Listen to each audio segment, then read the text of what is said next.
Assalamu alaikum warahmatullahi wabarakatuh. My name is Afsha Bano, roll number BP1650014. I am member of group number 11, and today the topic I am going to discuss is hyponatremia, that is low blood salt. So before starting the topic, first we have to know about osmoregulation. That what is osmoregulation? So basically, osmoregulation is a process of maintaining salt and water balance across membranes within the body. Because as we know, there's a constant input of water and electrolytes into the system. So osmoregulation क्या है? Osmoregulation basically osmotic balance है, यानी कि maintain करना salt and water को. So हमारा topic है hyponatremia, that is a disorder in osmoregulation. Okay. So hyponatremia, that is low blood salt, means जो सोडियम का लेवल है ब्लड के अंदर वो कम हो जाए. ठीक है, कम हो जाने से पहले हमें पता होना चाहिए कि जो नॉर्मल लिमिट होती है सोडियम की बॉडी के अंदर वो क्या होती है. सो जो नॉर्मल लिमिट होती है सोडियम की वो होती है 135 to 145 milli mole per litre. So it means कि अगर हाइपोनेट्रीमिया हम कह रहे हैं तो इसका मतलब होता है कि जो हमारा सोडियम लेवल है वो लेस देन 135 मिली मोल पर लीटर हो जाए. ओके, एज वी नो कि जो ऑस्मो रेगुलेशन है उसमें जो हमारा मेन ऑर्गन इन्वॉल्व है ऑस्मो रेगुलेशन के अंदर वो किडनी है. सो यहाँ पर हाइपोनेट्रीमिया का मतलब है कि there is some problem in kidney जो कि रेगुलेट नहीं कर पा रही ऑस्मोटिक बैलेंस को. अच्छा, अब एक टर्मिनोलॉजी हाइपर नेट्रीमिया भी हो सकती है. हाइपर नेट्रीमिया मीन्स कि अगर हमारा जो सोडियम लेवल है वो 145 मिली मोल पर लीटर से ज़्यादा हो जाए, so that is hypernatremia. But वो अलग टॉपिक है, हम यहाँ पे डिस्कस नहीं करें. हम यहाँ पे डिस्कस करें हाइपोनेट्रीमिया को, that is low blood sodium that is less than 135 milli mole per litre. और क्यों होता है hyponatraemia? Hyponatremia can occur when the kidney's diluting ability is exceeded or impaired due to volume depletion and non-osmotic stimulation of antidiuretic hormone release or inappropriate stimulation of ADH production. So now we have a case related to hyponatremia. TT, a 23-year-old man with end-stage renal disease caused by diabetic nephropathy, is receiving chronic ambulatory peritoneal dialysis. So the person has diabetic nephropathy. That's why the kidney is affected. And because of dietary and fluid non-compliance, TT complained of shortness of breath, and his dialysis prescription was adjusted to include 6 cycles of 2.5% peritoneal dialysis solution. Today his laboratory values are, अगर हम इनकी lab values देखें तो sodium 128 है, that is less than normal, indicating hyponatraemia. अगर हम इनका potassium chloride और कार्बन डाइऑक्साइड लेवल देखें तो विद इन नॉर्मल रेंज है, लेकिन जो बर्न लेवल है वो 50 मिलीग्राम पर डीएल है, दैट इज़ बहुत ज़्यादा है नॉर्मल वैल्यू से. So but it is indicating high burn value indicate करेगी बेसिकली कि there is some kidney injury और some kidney disease is present. And we already know that the person has diabetic nephropathy, due to diabetes the kidney is damage. Creatinine का level इसका 6 milligram per DL है, that is more than normal. What it indicates, high serum creatinine level भी यही indicate कर रहा है कि जो किडनीज है वो सही से वर्क नहीं कर पा रही.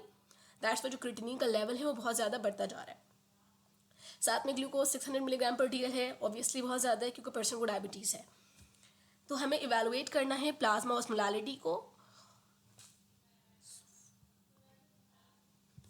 Okay, so now we have SOAP notes, that is subjective, objective, assessment and plan. In subjective, the location is liver and kidney, and mainly the kidney is affected more. Characterization is that the person has shortness of breath along with the end-stage renal disease. He also have shortness of breath. Alleviating factors हमारे पास dietary and fluid non-compliance है, और disease spread हो रही है. क्यों? क्योंकि जो renal failure है अब वो रिस्पायरेटरी कॉम्प्लिकेशन भी कर रहा है, person is having shortness of breath. और ये जो सारी जो कॉम्प्लिकेशंस हो रही हैं वो डायलिसिस की वजह से हो रही हैं. ठीक है, और सीवियरिटी हमारे पास ये है कि जो क्रिटिनिन का लेवल्स हैं वो ड्रास्टिकली इंक्रीज हो रहे हैं ना. ऑब्जेक्टिव में हमारे पास सारी लैब रिपोर्ट्स मौजूद हैं जिसमें हमारे पास सोडियम का लेवल है जो कि लो है, शोइंग हाइपोनेट्रीमिया. बर्न का लेवल हाई है, क्रिटिनिन लेवल हाई है, ग्लूकोज लेवल हाई है. So these are lab reports. अच्छा, अगर हम असेसमेंट की तरफ चलें और प्लाज्मा ऑस्मोलैरिटी को कैलकुलेट करें. Okay, first we have to know about plasma osmolarity. Plasma osmolarity basically measure कर रही होती है बॉडी के इलेक्ट्रोलाइट वाटर बैलेंस को. ठीक है, it basically measures the bodies electrolyte water balance.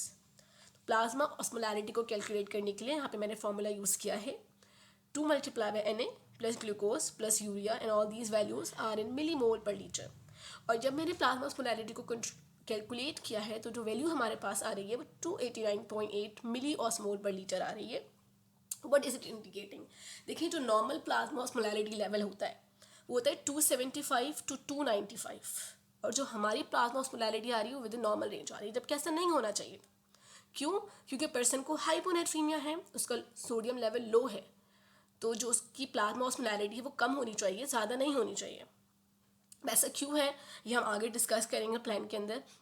सो हमने यहाँ पे असेस किया है कि भाई decrease level of sodium indicate कर रहा है person is having hyponatraemia, increase burn value indicate कर रही है कि सीवियर रेनल इम्पेयरमेंट है, high creatinine level also indicate कर रहा है हमें कि किडनी प्रॉब्लम है, और हाई ग्लूकोज लेवल इंडिकेट कर रहा है कि पर्सन को डायबिटिक नेफ्रोपैथी है।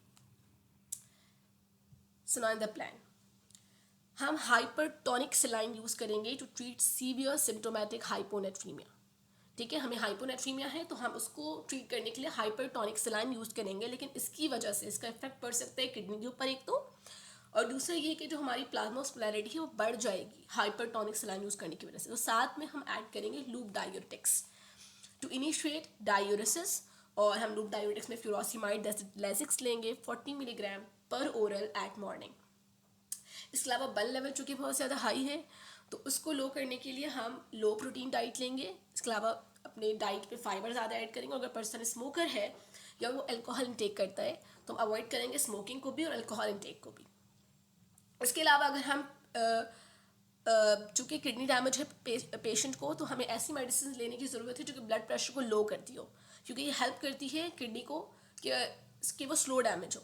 सो हम एस इनहिबिटर्स या ARBs ले सकते हैं विद रेगुलर जो पर्सन मेडिकेशन ले रहा है डायबिटीज़ के लिए उसके साथ साथ। ओके, सो यहाँ पर जो हमारा ग्लूकोज का लेवल है वो बहुत ज़्यादा हाई है, that is the body slowly utilising glucose को यूटिलाइज बहुत कम कर रही है, और ये हो रहा है हमारे पास because of lack of insulin.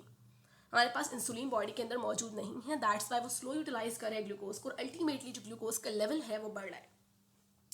So it causes water to move from the intracellular compartment into the plasma space because of the increased tonicity, and ultimately it is lowering the plasma sodium concentration. And as we have low plasma sodium concentration, the plasma osmolality is normal. Why? Because of hyperglycemia. So because of hyperglycemia there is no symptom of hypoosmolarity. मतलब हम कह रहे हैं कि भाई sodium का level कम है, हमारे पास हाइपो ऑस्मोलैरिटी होनी चाहिए, ऑस्मोलैरिटी नॉर्मल नहीं होनी चाहिए, लेकिन फिर भी नॉर्मल क्यों है? क्योंकि हाइपरग्लाइसीमिया है, ग्लूकोज का लेवल बहुत ज़्यादा है, उसकी वजह से जो प्लाज्मा ऑस्मोलैरिटी है वो हमारे पास नॉर्मल है। अच्छा, अगर हम ड्रग ड्रग इंट्रैक्शन देख लें फ्यूरोसिमाइड का, तो फ्यूरोसिमाइड इंटरफियर कर सकता है विद ब्लड ग्लूकोज कंट्रोल। तो जब आप फ्यूरोसिमाइड पेशेंट को दे रहे हो तो आपको इंटरेक्शन चेक करना है विद अदर डायबिटिक मेडिकेशंस और इंसुलिन जो भी वो पेशेंट पहले से ले रहा है। इसके अलावा फ्यूरोसिमाइड बहुत ज़्यादा पोटेंट डायूरेटिक है, so if you are giving it an excessive amount it may lead to profound diuresis with water and electrolyte depletion. So careful medical supervision is required. Dosing must be adjusted to patient need. Thank you.